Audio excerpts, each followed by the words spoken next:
Chapter 22, Along the Corridor. Well, well, well, sighed Mr. Willy Wonka. 2 naughty little children gone. 3 good little children left. I think we'd better get out of this room quickly before we lose anyone else. But Mr. Wonka, said Charlie Bucket anxiously, will Violet Beauregard ever be all right again? Or will she always be a blueberry? They'll dejuice her in no time flat, declared Mr. Wonka. They'll roll her into the juicing machine and she'll come out just as thin as a whistle.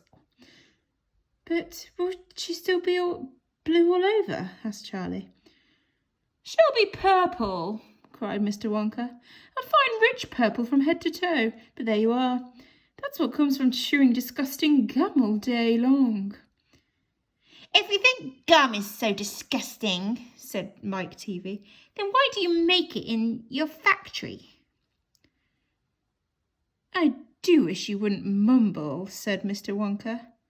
I can't hear a word you're saying. Come on, off we go. Hurry up, follow me. We're going into the corridors again. And so saying, Mr. Wonka scuttled to the far end of the inventing room and went out through a small secret door hidden behind a lot of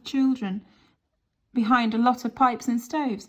The 3 remaining children, Veruca Salt, Mike TV and Charlie Bucket, together with the 5 remaining grown-ups, followed after him. Charlie Bucket saw that they were now back in one of those long pink corridors with many other pink corridors leading off it. Mr. Wonka was rushing along in front, turning left and right, and Grandpa Joe was saying, "Keep a good hold of my hand, Charlie. It would be terrible to get lost in here." Mr. Wonka was saying, "No time for any more messing about. We'll never get anywhere at the rate we're going." And on he rushed, down the endless pink corridors, with his black top hat perched on the top of his head and his plum-coloured velvet coat-tails flying out behind him like a flag in the wind. They passed a door in the hall. "No time to go in," shouted Mr. Wonka. "Press on, press on." They passed another door and another and another. There were doors every 20 paces or so along the corridor now, and they all had something written on them, as strange clanking noises were coming from behind several of them, and delicious smells came wafting through the keyholes, and sometimes little jets of coloured steam shot out from the cracks underneath. Grandpa Joe and Charlie were half running and half walking to keep up with Mr. Wonka, but they were able to read what it said on quite a few of the doors as they hurried by. "Eatable marshmallow pillows," it said on one. "Marshmallow pillows are fan-terrific," shouted Mr. Wonka as he dashed by. "They'll all be the rage when I get them into the shops. No time to go in, though, no time to go in." "Lickable wallpaper for nurseries," it said on the next door. "Lovely stuff, lickable wallpaper," cried Mr. Wonka, rushing past. "It has pictures of fruits on it, bananas, apples, oranges, grapes, pineapples, strawberries and snozzberries."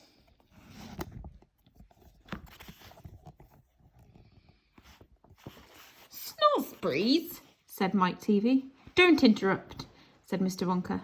"The wallpaper has pictures of all these fruits printed on it, and when you lick the picture of a banana, it tastes like a banana.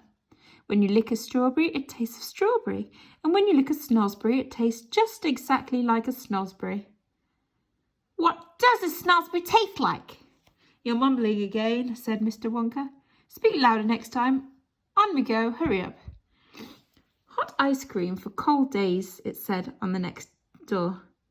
"Extremely useful in the winter," said Mr. Wonka, rushing on. "Hot ice cream warms you up no end in freezing weather. I also make hot ice cubes for putting in hot drinks. Hot ice cubes to make hot drinks hotter." "Cows that give chocolate milk," it said on the next door. "Oh, my pretty little cows," cried Mr. Wonka. "How I love those cows. But why can't we see them?" asked Veruca Salt. Why do we have to go rushing on past all these lovely rooms? We shall stop in time, called out Mr. Wonka. Don't be so madly impatient. Fizzy lifting drinks, it said on the next door. Oh, these are fabulous, cried Mr. Wonka. They fill you with bubbles, and the bubbles are full of a special kind of gas. And the gas is so terrifically lifting, it lifts you right off the ground, just like a balloon. And up you go until your head hits the ceiling, and there you stay. But how do you come down again? Asked little Charlie. You do a burp, of course, said Mr. Wonka. You do a great big long rude burp, and up goes the gas and down comes you. But don't drink it outdoors. There's no knowing how high you'll be carried if you do that. I gave some to an old Oompa Loompa once out of the backyard, and he went up and disappeared out of sight. It was very sad. I never saw him again. He should have burped, Charlie said. Of course he should have burped, said Mr. Wonka. I stood there shouting, burp, you silly ass, burp, or you'll never come down again. But he didn't, or you couldn't, or he wouldn't. I don't know which. Maybe he was too polite. He must be on the moon by now. On the next door it said Square Sweets. That looked round. Wait, cried Mr. Wonka, skidding suddenly to a halt. I'm very proud of my square sweets that look round. Take a peek.